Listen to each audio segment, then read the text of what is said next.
Today's topic, the difference between demand and supply. In the whole economics, in the whole world, price is the striking criteria. Everywhere, price is the reality. Price determines every decision.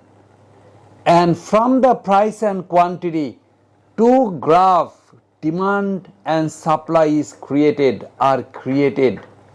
So if you understand the demand curve and supply curve all over the economics, you don't have any problem. Please try to see the whole video. I am sure that you will be benefited.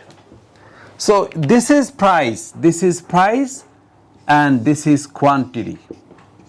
When price is 20, demand is high.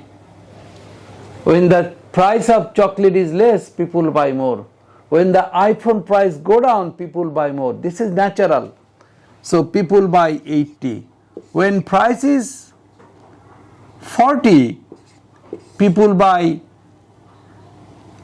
this is 40. This is equilibrium price. When price is 60, opposite, people buy 30. When price is 80, people buy 20. Opposite relation.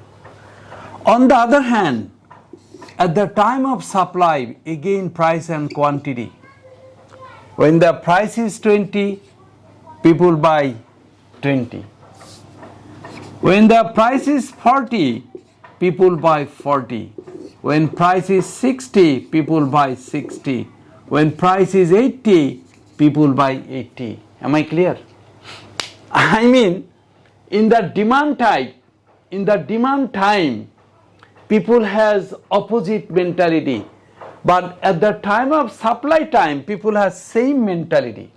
I mean, this work proportionately and this work inversely proportionately, oppositely proportion. Proportionate means same ratio. Okay, so we have to draw now. Okay, so this is always price and this is always quantity. This is always price and this is always quantity. Vertical line is always price and horizontal line is always quantity. You have to memorize this. In the economics, in physics, that's another picture. So price, when the price is 20, people buy 80. This is 80. This is 20, 40, 60, 80. When price is less, people buy more. So this is 20 and this is 80. When price is 40, people buy 40. People buy, this is price line. Price 40 and 40. Okay, this is 40 and 40. When price is 60, so people buy less, 30. When price is 80, people buy only 20. So this is working like this. My picture is bit faulty picture. Demand curve work like this. On the other hand, in the supply curve, this is 20, this is 20. This is 40, that is 40. This is 60, this is 60. This is 80, this is 80. Are you watching? Supply curve time. These work like this. These increase, that increase. These increase, that increase. And you need to believe that supply curve work like this. But demand curve, ups and down relation. Again I am drawing for your understanding. Again I am drawing for your understanding. For your understanding, again I am drawing. Suppose this is price and quantity, right? This is 20, this is 80. This is 40, this is 40, exactly half. When this is 60, this is 30. This is 30. When this is 80, this is only 20. And this is the demand curve. This is the demand curve. Why demand curve is always like this? Demand curve is always like this. Sorry, demand curve is always like this.